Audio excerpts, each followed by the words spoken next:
Hola a todos, queridos hermanos, amigos, aspirantes al diaconado permanente en nuestra querida diócesis de San Cristóbal. Les habla el Padre José Noé Sánchez Pineda.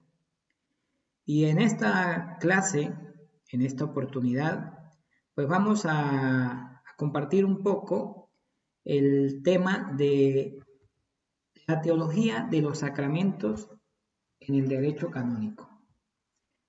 Hay que tener presente de que los sacramentos se pueden estudiar desde diferentes puntos de vista, pero en lo particular, pues a mí me ha correspondido hablarles de una manera muy introductoria, y así lo digo, muy pero muy introductoria, de la teología de los sacramentos en el derecho canónico. Para los que quieren ver mi nombre completo, pues ahí se los facilito. Bien, antes que nada, vamos a tomar en cuenta lo que nos dice precisamente, si vamos a hablar de los sacramentos en el marco del derecho canónico, vamos a tomar en cuenta lo que nos dice uno de los cánones de nuestro querido Código de Derecho Canónico. Y dice, los sacramentos son signos y medios con los que se expresa y fortalece la fe. Se rinde culto a Dios y se realiza la santificación de los hombres, y por tanto contribuyen en gran medida a crear, corroborar y manifestar la comunión eclesiástica. Esto lo podemos encontrar en el canon 840.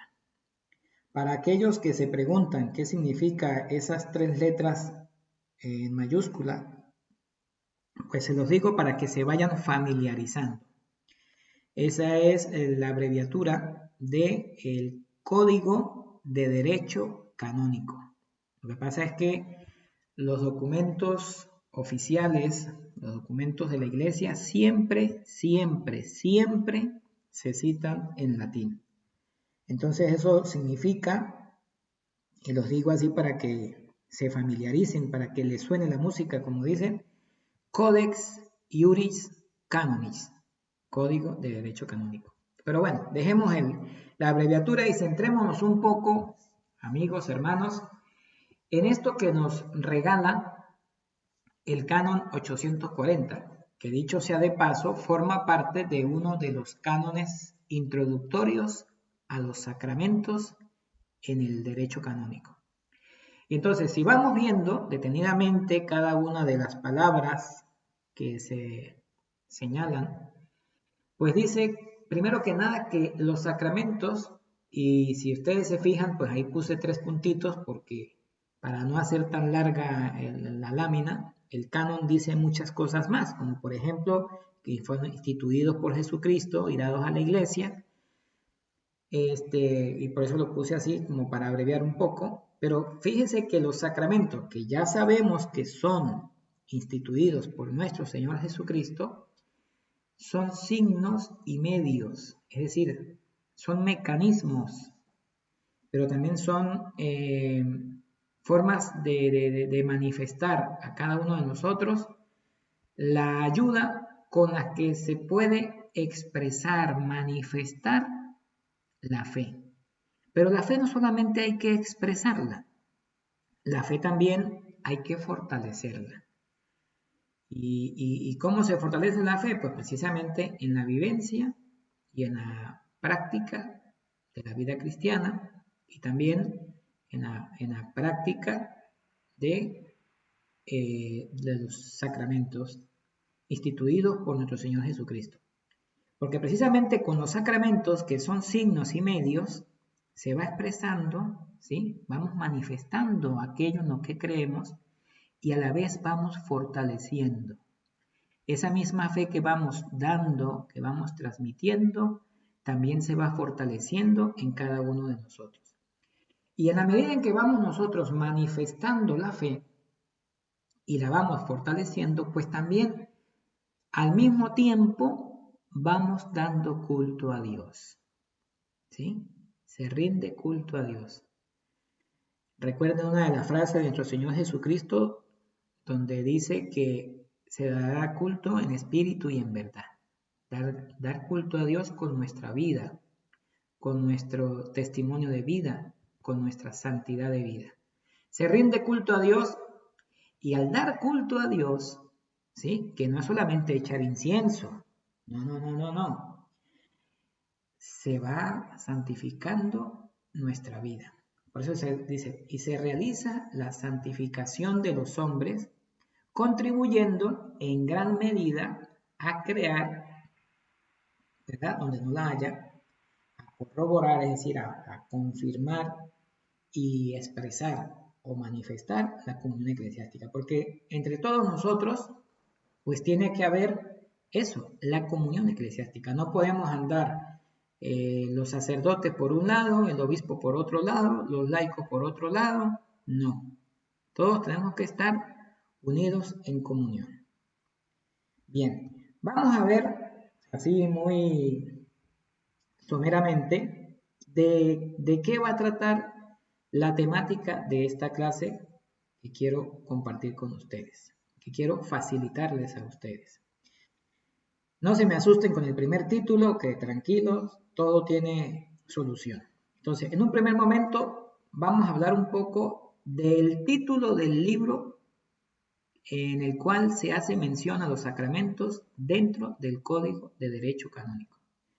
Tomemos en cuenta o sepamos, para aquellos que no lo saben, de que el Código de Derecho Canónico es como donde se regula, digamos, toda la actividad de la Iglesia, en todos los ámbitos y sentidos, ¿sí? Es como, no sé, respetando las distancias, es como la Constitución Nacional de la Iglesia, ¿ok?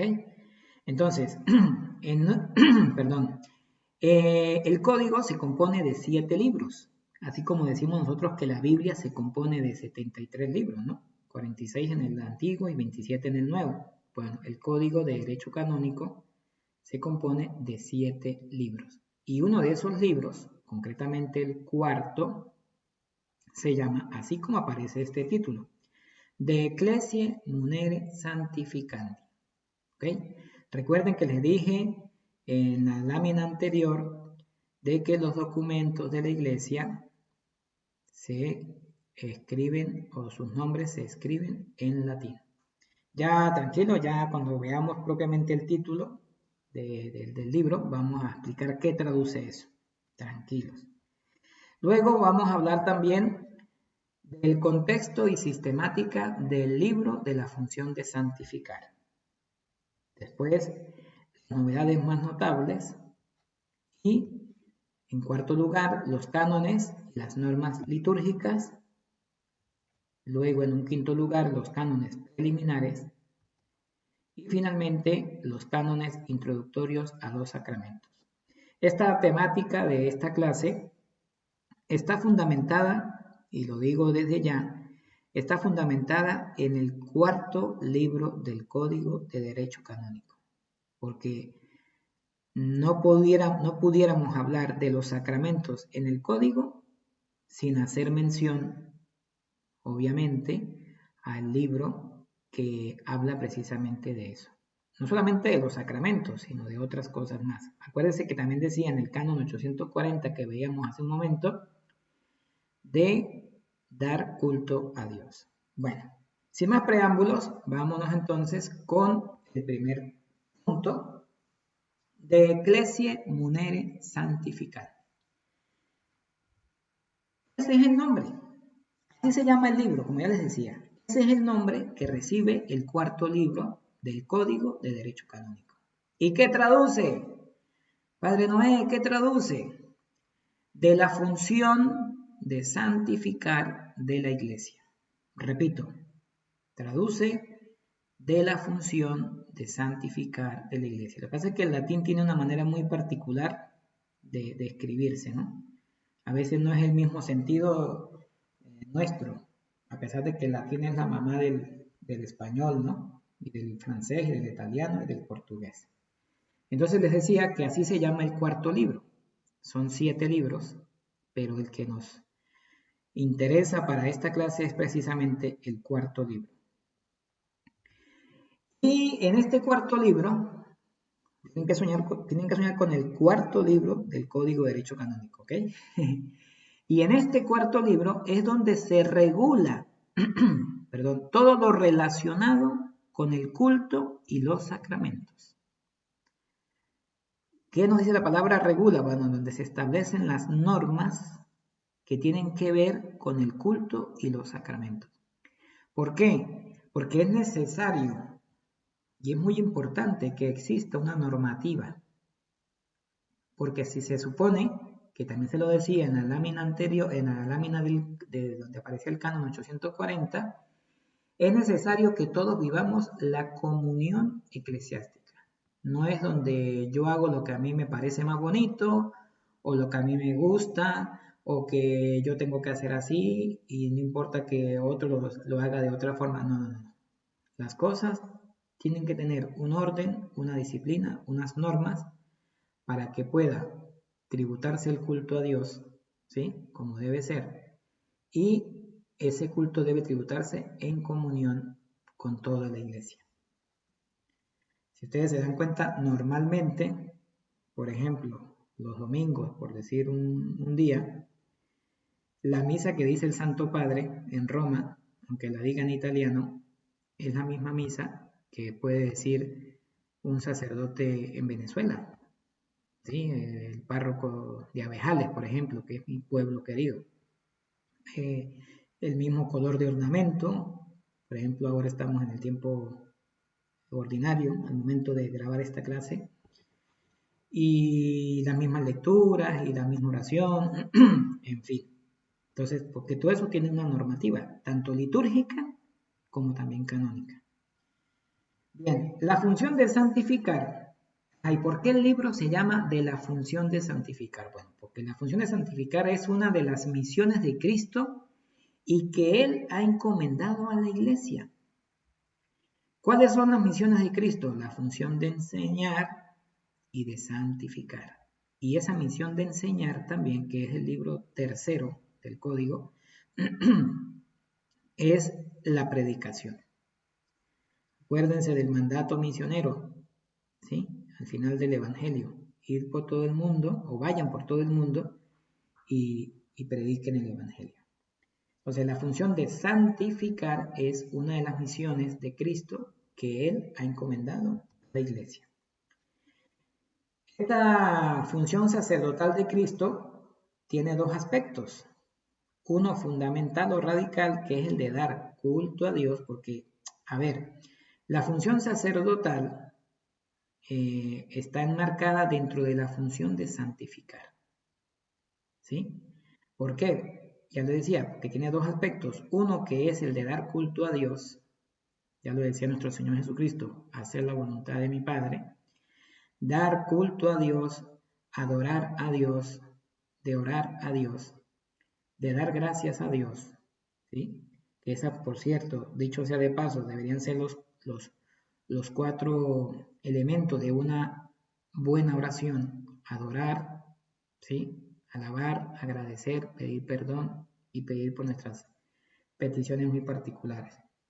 Entonces, esta función de santificar viene digamos, a configurarse, a mezclarse con la función sacerdotal de Cristo en sus dos aspectos. Uno que es el de dar culto a Dios y el otro es el de llevar la salvación a los hombres, la santificación, la justicia, la santidad. Hay que tener presente, y esto hay que decirlo empezando, de que el Código de Derecho Canónico es eso, un código de derecho, no es un libro de liturgia. Para eso existe la liturgia, para eso existen las rúbricas, para eso existe, pudiéramos decir, el llamado derecho litúrgico. Seguimos con el tema primero, o con el primer título de esta clase. Los elementos esenciales para la comprensión de la fundamental función de santificar, tales como tenemos los diversos objetivos, que es lo que comprende la función de santificar. Los diversos objetivos, que son la santificación de los hombres y el culto a Dios. O si les parece más bonito, el culto a Dios y la santificación de los hombres. El autor principal de esta función de santificar es Cristo, sumo y eterno sacerdote. La mediación humana, ¿sí? La iglesia. Recuerden que les decía hace un momento, bueno, al inicio, que el gran sacramento es la iglesia, de la cual brotan los demás sacramentos o los 7 sacramentos. Bueno, pues ahí tenemos a la iglesia, la mediación humana, el cuerpo místico de Jesucristo y los diversos modos de ejercer la función. Santificar viene a significar o viene a ser en 2 sentidos. Uno, estrictamente la santificación de los hombres, entiéndase mujeres también, digo hombres en sentido general, la santificación de los hombres como el culto a Dios. O sea, en la medida en que nosotros nos vamos santificando, recuerden que el punto de partida del canon 840, en la misma medida en que yo voy viviendo mi fe, en que yo voy alabando a Dios, en que yo voy fortaleciendo mi fe, en que yo transmito la fe, también en esa misma marcha, pues también voy dando culto a Dios. La función de santificar como el culto divino se aplican principalmente a los sacramentos y particularmente al sacrificio eucarístico, al cual se ordena toda la liturgia. ¿Qué es el sacrificio eucarístico? ¿Sí? El centro y el culmen de toda la vida cristiana. Seguimos con el título primero. Acuérdense que es de la función de santificar de la iglesia. Tenemos la veneración de Dios y la propia santificación, en efecto, no son solo función de la jerarquía, sino de todo fiel. El sacerdote, ¿sí?, no es el único que ofrece culto a Dios. Fíjense que por lo menos en las misas, el sacerdote preside la Eucaristía, preside la misa, pero todos los fieles celebran la Eucaristía y todos a su vez, cada uno en su condición, está ofreciendo el culto a Dios. Y entonces, repito, no es solamente de la jerarquía. Y vamos aquí a hacer un inciso. Digamos que los ciudadanos de la iglesia, vamos a llamarlo así para que nos entendamos mejor, los ciudadanos de la iglesia son los fieles. ¿Y quiénes son los fieles? Todos los bautizados. Dentro de estos fieles, digamos que hay dos grupos, por así decirlo.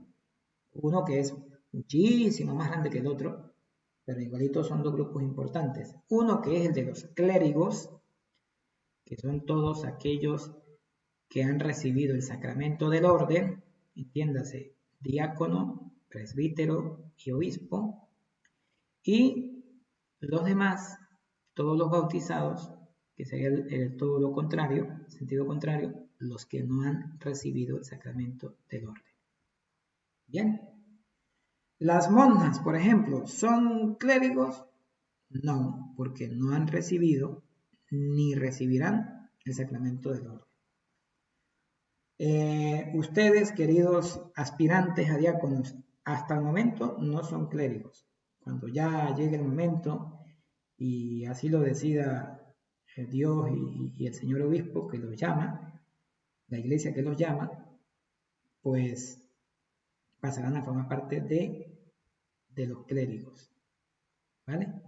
Bueno, seguimos. Seguimos aquí. Lo que respecta a la regulación de la función de santificar, en el código se regula el culto público, la sagrada liturgia.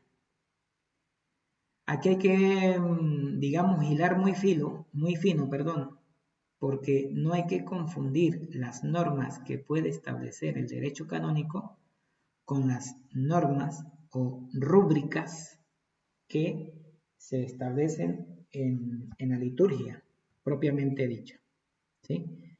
Ya vamos a ver un poco más adelante de qué se trata esto de la regulación de la función de santificar, el hecho de regular el culto público y la sagrada liturgia. El culto privado, esto es ¿qué es el culto privado? Aquel no establecido en los libros litúrgicos y que no se ejerce en nombre de la iglesia, no es objeto de regulación directa. Vamos a ver. Tenemos el culto privado y tenemos el culto público. El culto público es aquel que se hace en nombre de la iglesia, ¿sí? Por ejemplo, yo hago una misa, yo que soy sacerdote, ¿verdad? Yo hago una misa y en la misa que yo estoy haciendo, presidiendo, hay 2 personas ahí acompañándome a mí en la misa. Aunque hayan 2 personas, o aunque hubiese una sola, o aunque estuviese yo solo incluso, eso es culto público, porque lo estoy haciendo en nombre de la iglesia. Acuérdense de la comunión eclesiástica, de la comunión eclesiástica, o sea, todos estamos unidos, ¿no? Una misma fe, un mismo Señor. Bien. Y el culto privado es aquel que, aunque sean cosas relacionadas con Dios, con la Virgen, con los santos, no se hace en nombre de la iglesia. Por ejemplo, un novenario de difuntos, y no se me asuste, pueden haber hasta 500 personas en ese novenario de difuntos, pero eso es culto privado. Un rosario, un viacrucis, yo qué sé, cualquier otra cosa así, son actos de piedad, pero son culto privado. Así, o sea, el hecho de que sea privado o público no se refiere al número de personas que haya, sino al hacerlo o no en nombre de la iglesia. Entonces, el derecho canónico regula todo lo relacionado al culto público, ¿sí? Aunque el culto privado por ahí le lanza como dicen popularmente, un saludito a la bandera, ¿sí? Ya lo decía aquí este tercer punto, el culto privado no es objeto de regulación directa, pero sí, yo diría que sí de regulación indirecta. Pasamos al segundo punto. El contexto y la sistemática del libro de la función de santificar. Vamos a empezar a llamar al libro en castellano, en español, para que nos entendamos. El libro se llama De la función de santificar de la Iglesia. ¿Cuál es el contexto y cuál es la sistemática de este libro? Entonces, tenemos otra cosita que hay que tener muy presente es que en la Iglesia códigos de derecho canónico propiamente dichos solamente han existido 2 de momento, ¿ok? Anteriormente, siglos atrás, pues habían otros implementos, otros instrumentos como el Corpus Iuris Canonis, el cuerpo de derecho canónico, pero no era un código, era digamos, un grupo de leyes que se fueron juntando, ¿no? De decretar y toda esa historia, pero código propiamente dicho, solamente han existido, y son esos 2 que ven ahí en esa primera viñeta, ¿no? El de 1983, que es el actual, ¿ok? Y el de 1917, también llamado el Código Pío Benedictino, porque fue, digamos, elaborado propiamente dicho en los tiempos del Papa San Pío X y fue promulgado por el Papa Benedicto XV, porque pues San Pío X murió y no alcanzó a promulgar. Y el actual, de 1983, pues fue promulgado por San Juan Pablo II. Entonces, el código actual de 1983, y así nos vamos a referir, se repite en algún momento, el SIC 83, acuérdense, Codex Iuris Canonis 83, que es el actual, y el otro Codex Iuris Canonis 1917, que es el anterior.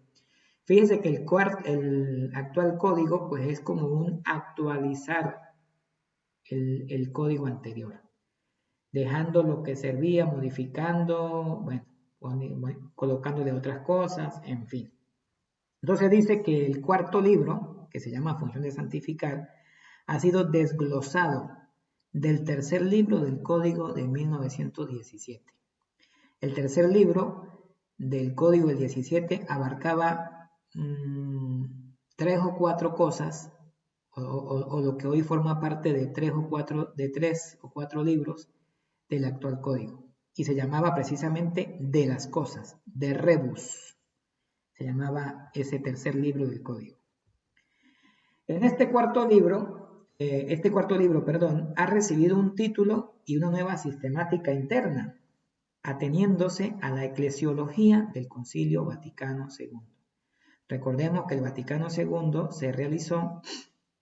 fue convocado por el Papa San Juan XXIII y fue continuado y concluido por el Papa San Pablo VI desde 1962 hasta 1965. Y es en ese concilio, el último que ha habido, donde se da ese renovar de la iglesia. Y entonces, al haberse dado esa renovación de la iglesia con el Concilio Vaticano II, pues ya habían muchas cosas del Código de 1917 que ya empezaban a resultar incómodas, obsoletas. Y entonces es cuando se empieza, desde los tiempos del concilio incluso, a pensar en una actualización o en una renovación del código. Situación que se va logrando pues hasta 1983. Es decir, más o menos 20 años después del concilio. 28, si quieren ser más, 18, si quieren ser más exactos. Entonces, como dice, es una sistemática que se realiza, que se da teniendo muy en cuenta la eclesiología planteada en el Vaticano II, Concilio Vaticano II, y también el cuarto libro, al igual que todo el código, ha sido renovado notablemente, tanto el contenido, siguiendo las pautas de la renovación litúrgica del concilio. La plenitud de la misión de la Iglesia se realiza en la salvación del hombre. ¿Cuál es la máxima ley, la ley suprema de la Iglesia? La salvación de los hombres. Esa es la máxima ley. La norma suprema de la Iglesia, el último canon del Código de Derecho Canónico, así lo dice. La norma suprema de la Iglesia, la salvación de los hombres. Entonces dice, la plenitud de la misión de la Iglesia se realiza en la salvación del hombre mediante su acción santificadora. Ser santo es estar con Dios. Ser santo es alcanzar la gloria. Ser santo es alcanzar la salvación. Salvación que Dios, que es muy bueno, nos da y que también nosotros pues tenemos que ser receptivos a la hora de recibir y de buscar la salvación que viene de Dios. Mediante su acción santificadora que conduce a la unión de los hombres con Dios y de los hombres entre sí en y por Jesucristo. Como lo dice la doxología, al final de las plegarias eucarísticas de la Santa Misa, por Cristo, con Él y en Él. Seguimos con el contexto y la sistemática del libro de la función de santificar. El libro cuarto, y lo voy a llamar así para no estar diciendo cada ratico, función de santificar de la iglesia, la función de santificar de la iglesia, se inicia con unos cánones preliminares que se dividen en 3 partes. Y el libro, se divide en 3 partes. Tenemos los cánones preliminares que van desde el canon, las letras CC significa cánones, o en plural, ¿no? Cánones. Cánones preliminares, que van desde los cánones 834, que es cuando empieza el libro, hasta el 839. Esos son los cánones preliminares a todo el cuarto libro del Código de Derecho Canónico. Estos cánones preliminares, repito, por favor, y grábenselo bien, hacen referencia a todo el libro. ¿Ok? A todo el libro.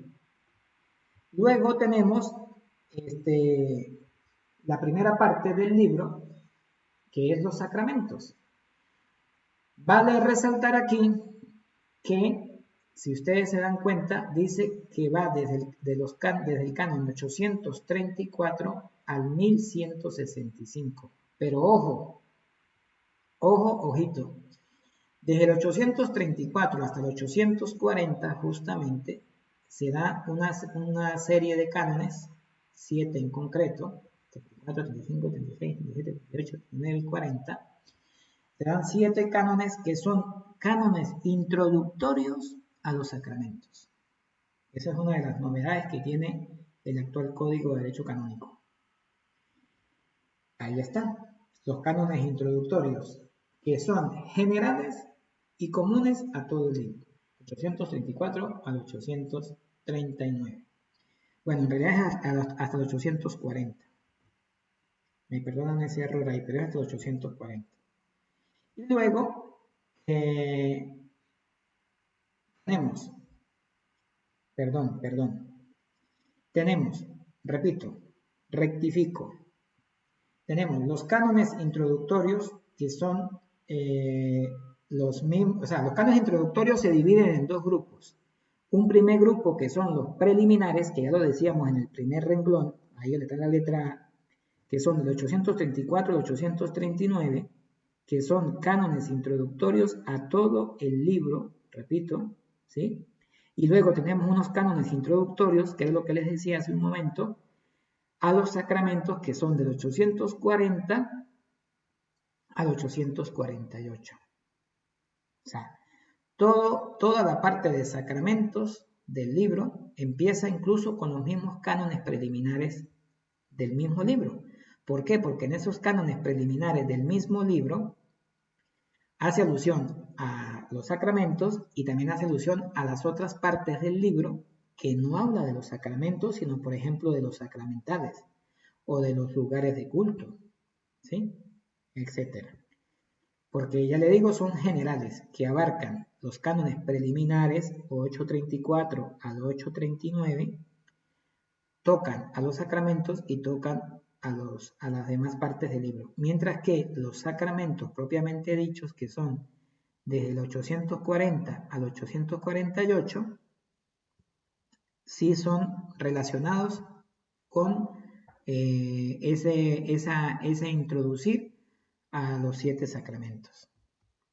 Luego ya tenemos, después de haber visto los cánones introductorios de los sacramentos, exclusivamente los sacramentos, entonces sí nos encontramos con los 7 sacramentos, que ya está de más decir que es bautismo, confirmación, Eucaristía, penitencia, unción de los enfermos, orden sacerdotal y el matrimonio.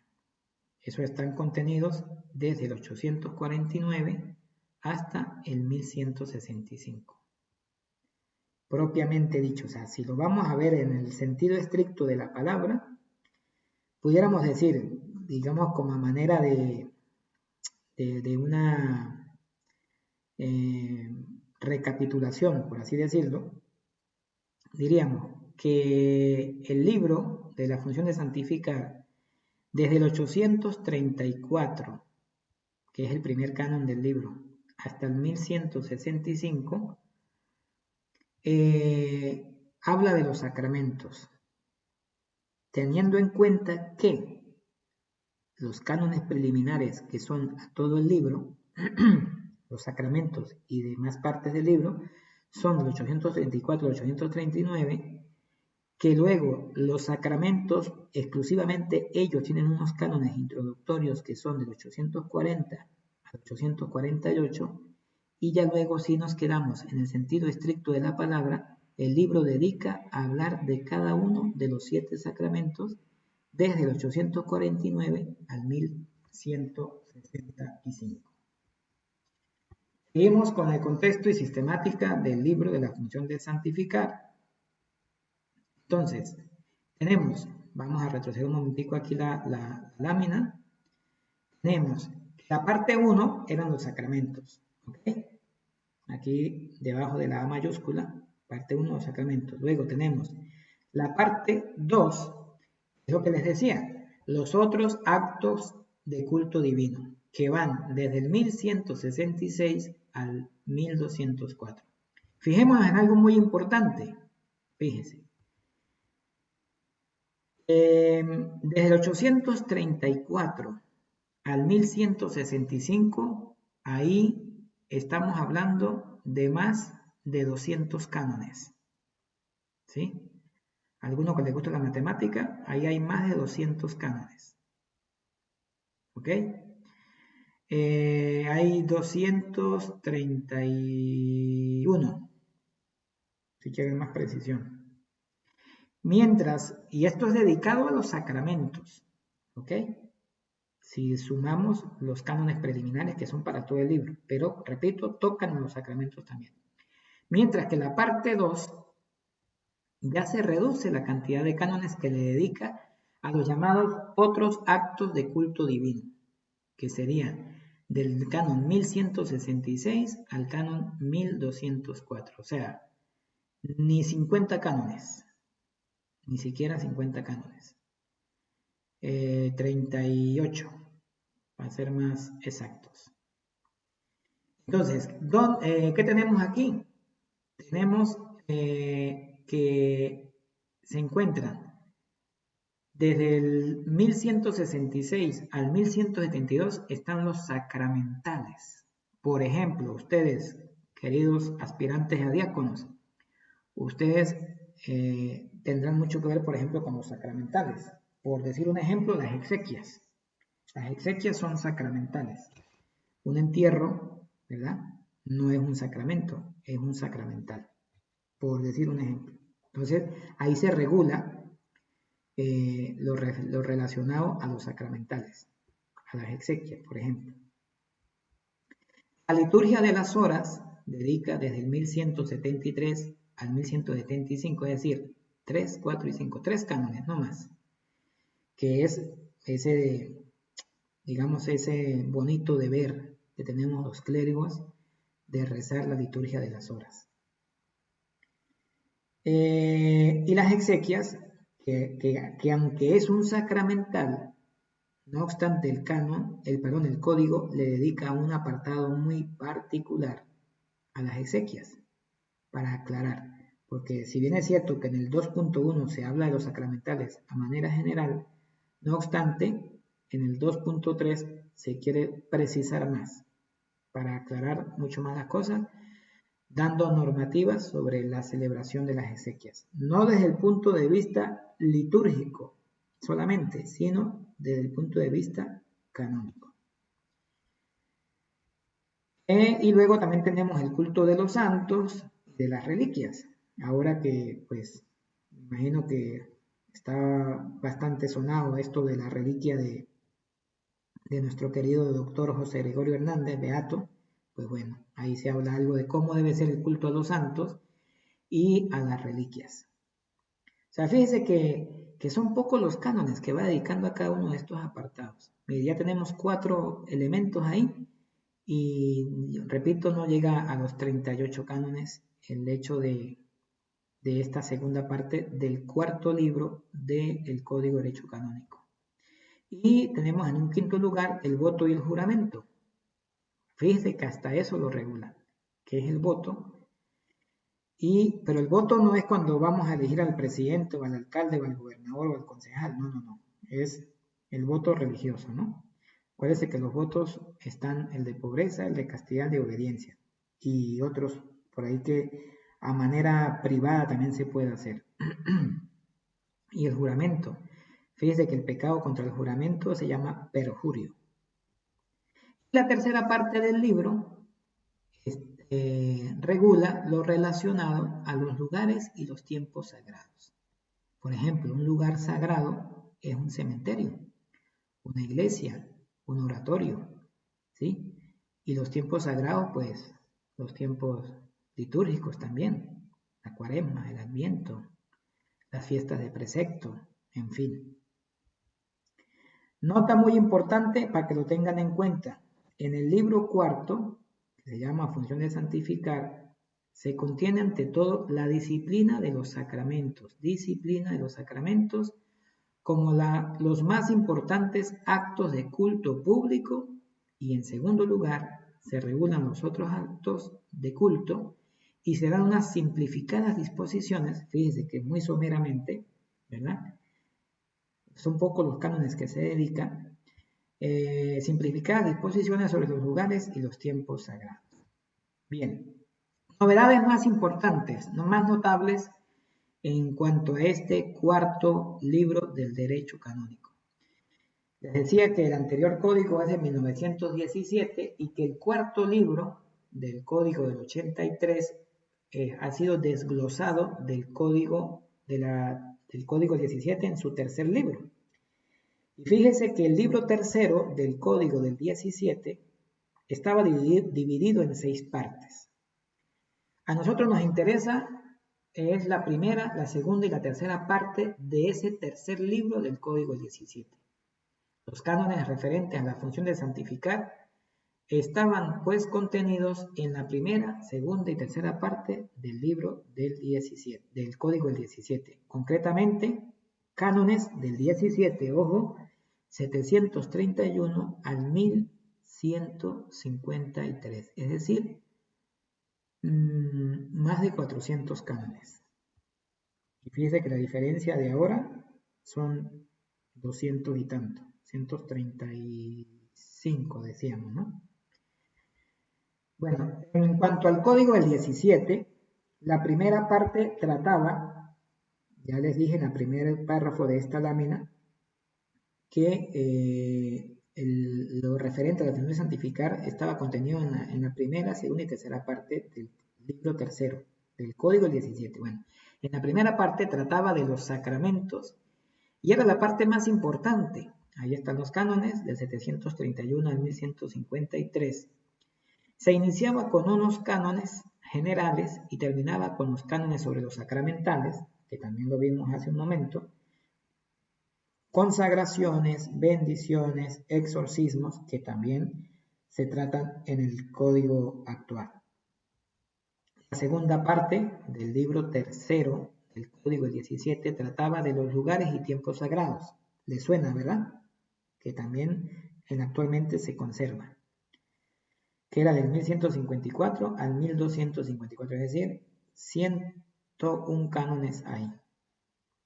Y la tercera parte se trataba concretamente ya del culto divino, que eran 11 cánones. Eso en cuanto al código de 1917. Como hemos visto, se conservan ciertamente 3 partes, igual, ya la vimos antes del 17, la vimos las 3 partes, pero la orientación o sistematización es sustancialmente diversa del código anterior. ¿Cuáles han sido las modificaciones más importantes de este código de 1983 en su libro cuarto de la función de santificar? Primero, la consideración de la función de santificar con los sacramentos como contenido primario constituye de por sí en el nuevo código un bloque temático autónomo y primordial en la ordenación de la materia canónica. Fíjense la gran importancia y la cantidad de cánones que dedica más de la mitad del libro a hablar de los sacramentos.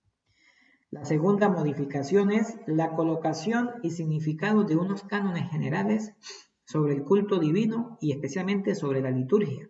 Al inicio del libro, lo que le decía, los cánones preliminares para todo el libro y los cánones introductorios para los 7 sacramentos, que afectan a todo el contenido del mismo. También hay otros bloques de cánones, a su vez introductorios a los sacramentos, manifestando que los sacramentos son los actos más importantes del culto divino público. Acuérdense, culto divino público es el que se hace en nombre de la Iglesia. Y una tercera modificación importante es, se da en relación con la Santísima Eucaristía.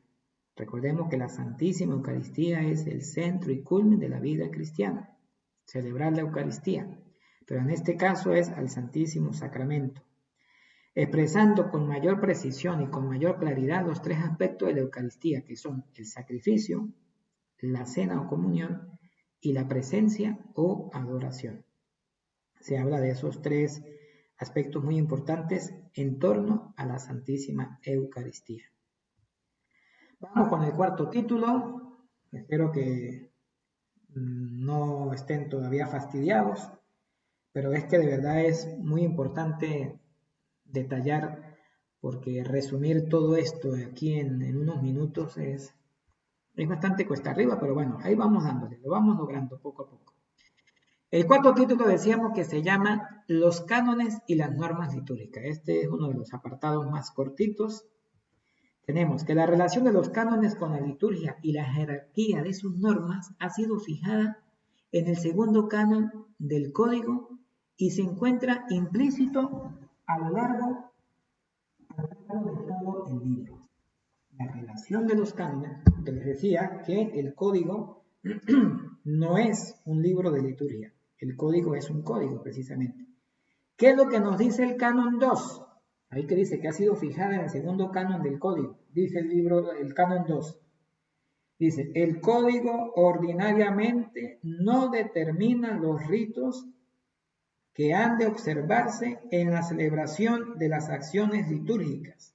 Por tanto, las leyes litúrgicas vigentes hasta ahora conservan su fuerza, salvo cuando alguna de ellas sea contraria a los cánones del Código.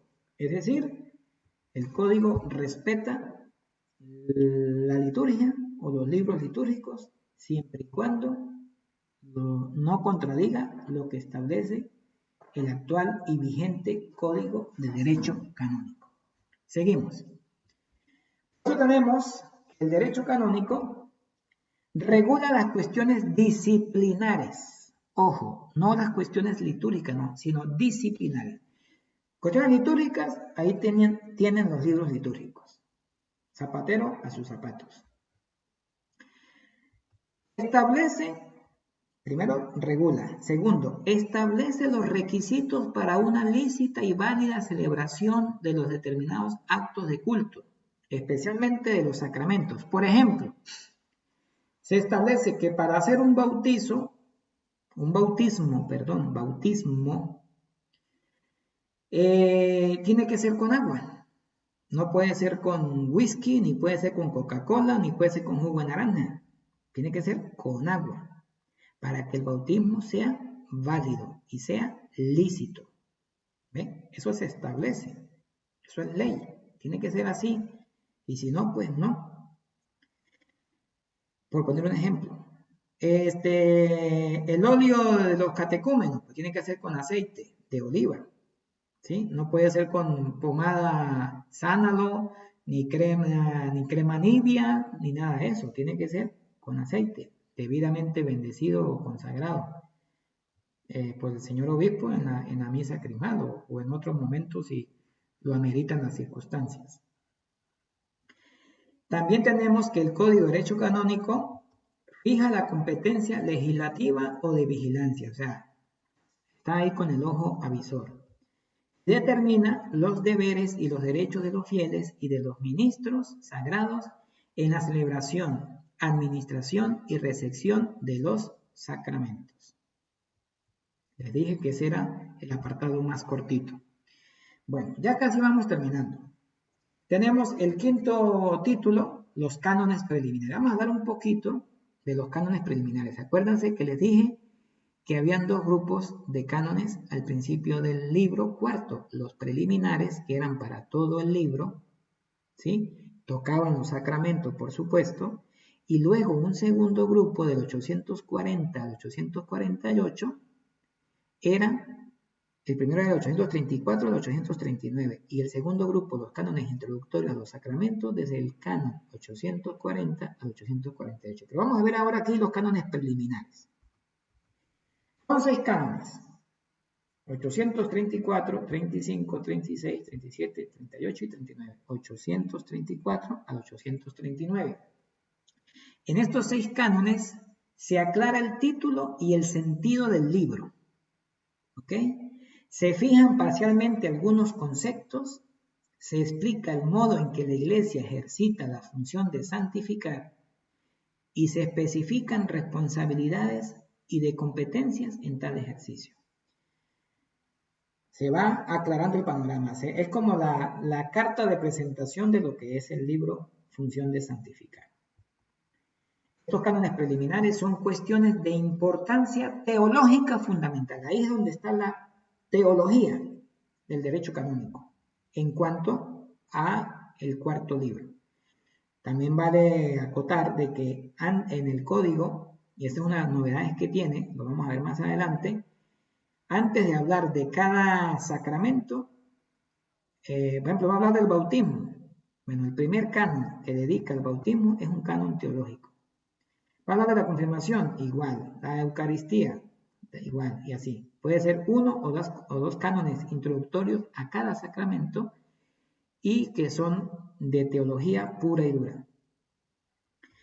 Los cánones preliminares hacen referencia no solo al derecho canónico, sino también a la normativa litúrgica.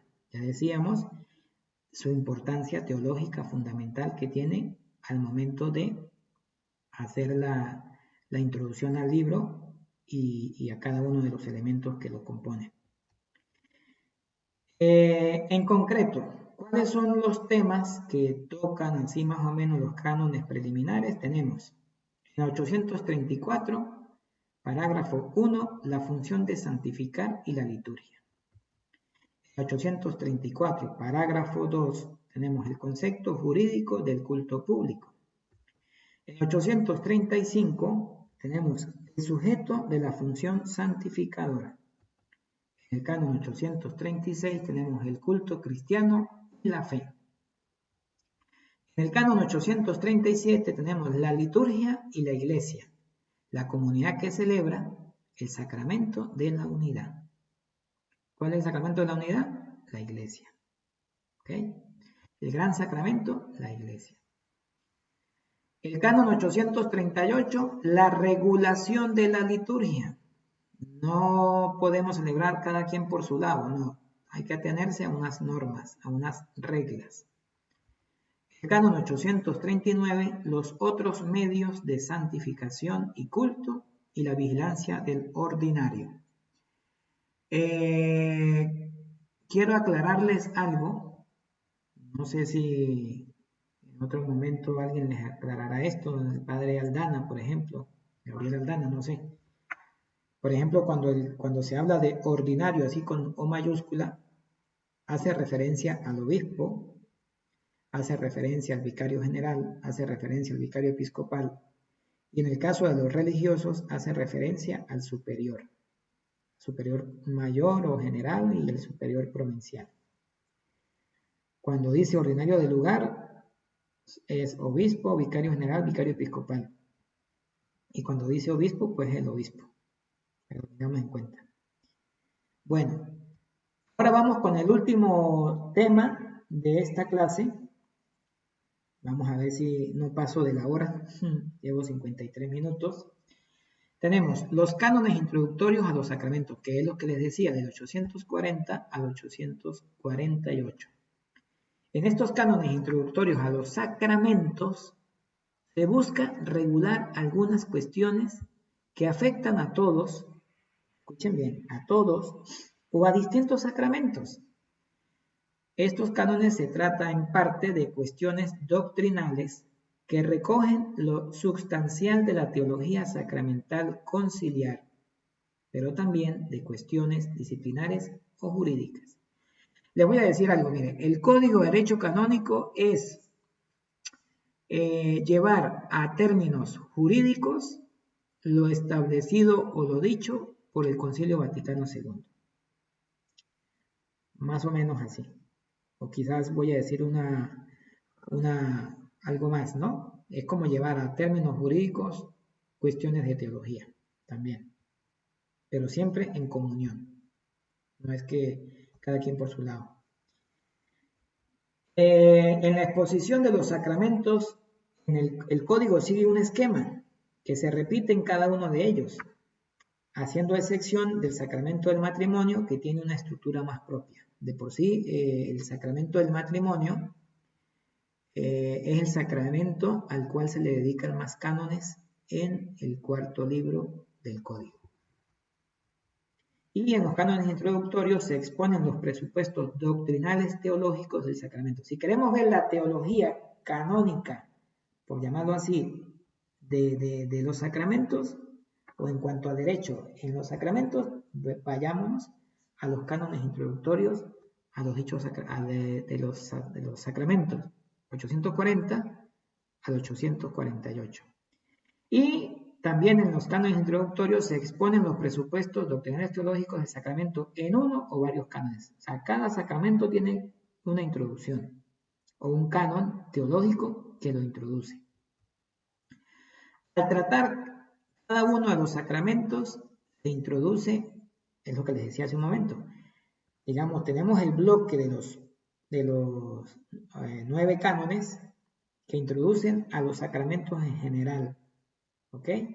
Pero ya luego, aquí en la última viñeta, cuando ya pasa a hablar de cada uno de los sacramentos en particular, entonces lo empieza precisamente el canon inicial, bien sea uno, bien sean dos, ¿sí? Con un resumen teológico de la esencia y la peculiaridad del sacramento. Esto viene a ser una de las notables novedades sistemáticas del Código de 1983 en materia sacramental.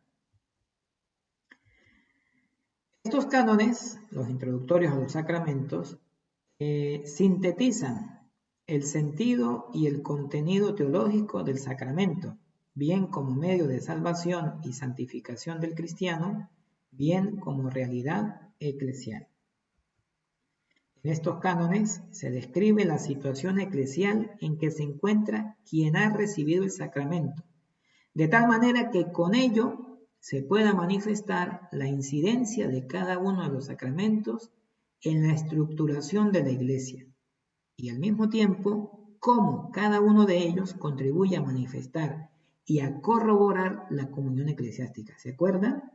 La segunda lámina, cuando hablábamos del canon 840, ahí lo tenemos nuevamente. Todo gira en torno a la comunión eclesiástica.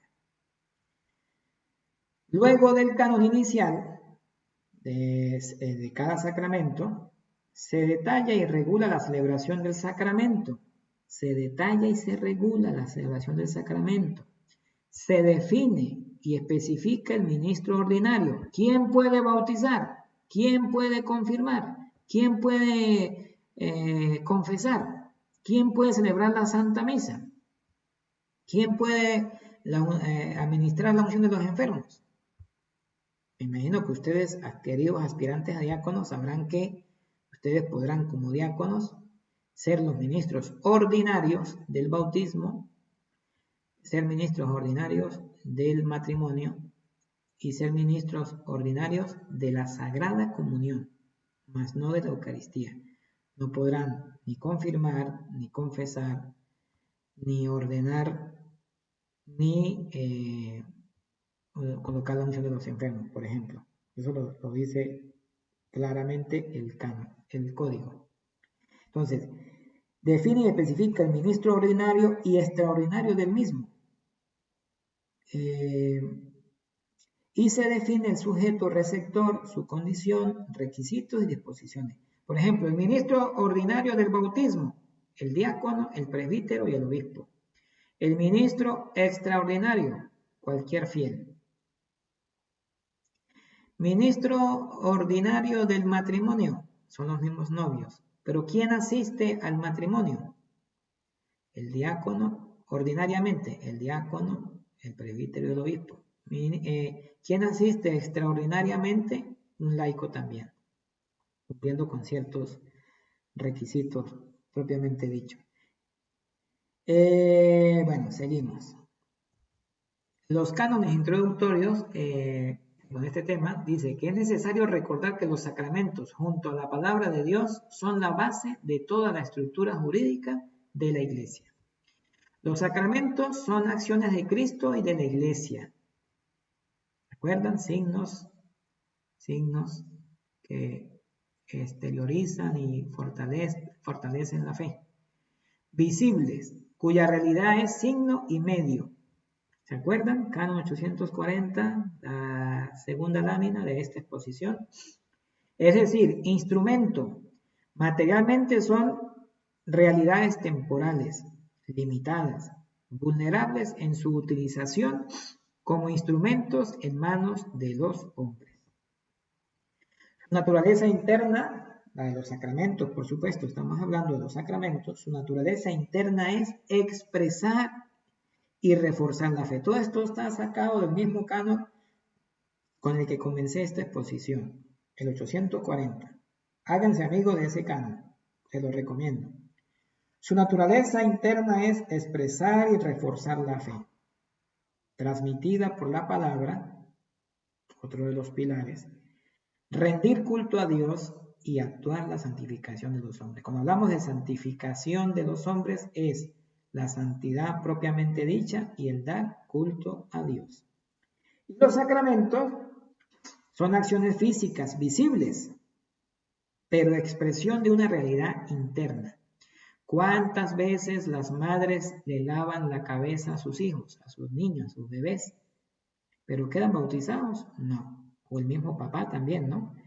Pero llevamos a la iglesia y el cura le echa 3 veces agua, o el diácono le echa 3 veces agua, diciendo la fórmula y actuando en nombre de la iglesia, y ese niño queda bautizado, pasa a ser hijo de Dios, le quita el pecado original, es miembro de la iglesia, templo vivo del Espíritu Santo, hermano de Jesucristo, etcétera, etcétera. ¿Ya? La realidad interna, aunque sea simplemente echarle agua en la cabeza. Pero vean la gran diferencia entre que lo haga la mamá que lo está bañando y que lo haga el sacerdote al momento de administrar el santo sacramento del bautismo. Entonces, aunque son acciones físicas visibles, no obstante son expresión de una realidad interna que actúa con eficacia transformadora, que crea, consolida y manifiesta otra vez el canon 840, la comunión eclesiástica.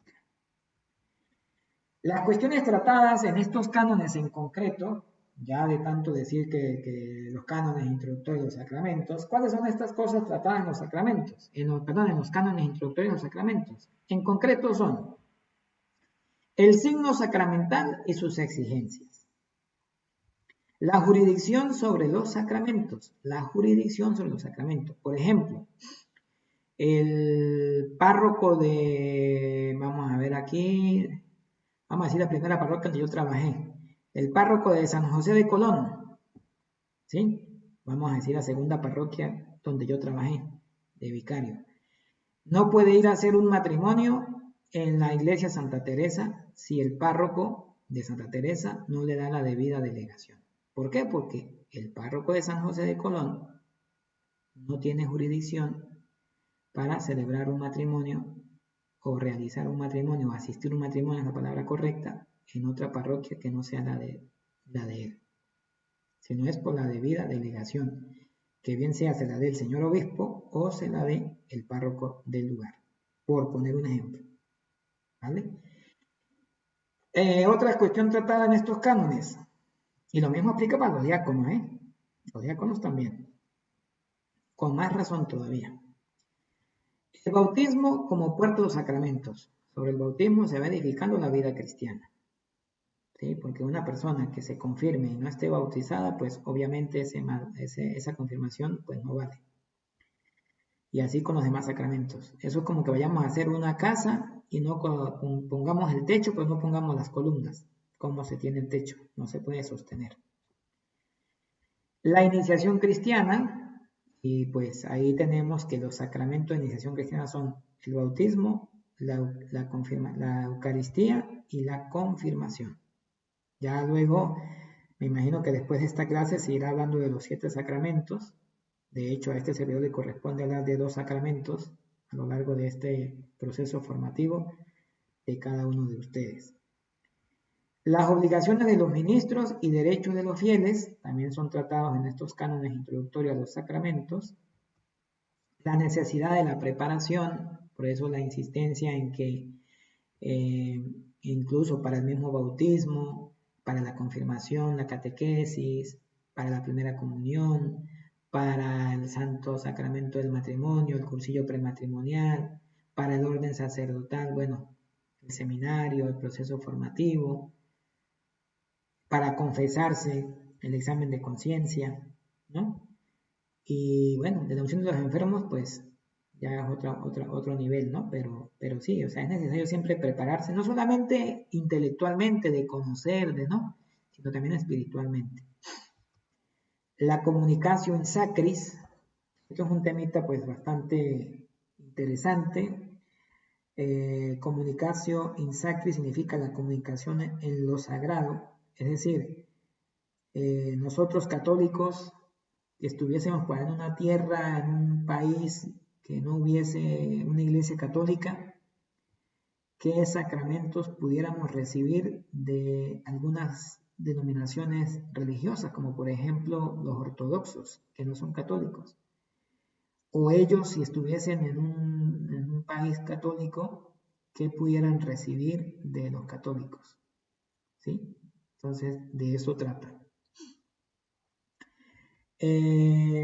Los sacramentos que no son repetibles, mejor conocidos como los que imprimen carácter, a saber qué son el bautismo, la confirmación y el orden sagrado. Señalo alguna cosa, el sacramento del orden no se llama orden sacerdotal, se llama orden sagrado, ¿ok? Por si acaso. Porque por lo menos el diácono no es sacerdote, según el código, ¿no? El presbítero y el obispo sí lo son. Por eso se llama orden sagrado, no orden sacerdotal. La observancia de las rúbricas, entonces ahí se motiva que se sigan no solamente las leyes canónicas, sino también las leyes litúrgicas. Los óleos sagrados también es muy importante. Y la gratuidad y las ofrendas. Ser agradecido y bueno, ese deber que tenemos todos los fieles de ayudar a nuestra madre, la iglesia. Bueno, queridos hermanos, esta ha sido pues mi exposición. Espero pues que haya servido de mucho para su proceso formativo en esta aspiración de ser diáconos permanentes. Y lo importante pues también en ese deseo de conocer, de aprender más y también de llegar a la santidad.